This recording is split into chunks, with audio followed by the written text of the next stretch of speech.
करारी करारी सी, crispy crispy सी बनी है। चलिए इस प्लेट में हम सर्व करेंगे कटोरियाँ अपनी।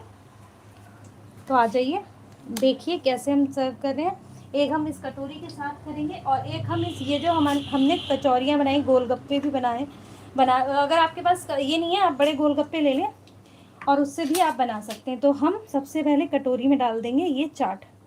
बिस्मिल्लाहिर्रहमानिर्रहीम। इस पे आप आराम से नींबू डालें, बहुत मज़े की लगेगी। अब इसमें भी हम डालेंगे,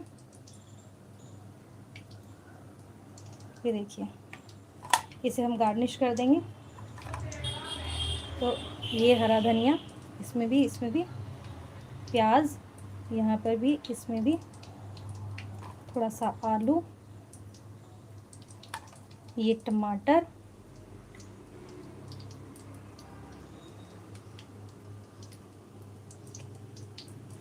और ये हरी मिर्च। ऊपर से हम इसमें डालेंगे नींबू और फिर ये हो जाएगा एकदम मज़े का बिंदास सी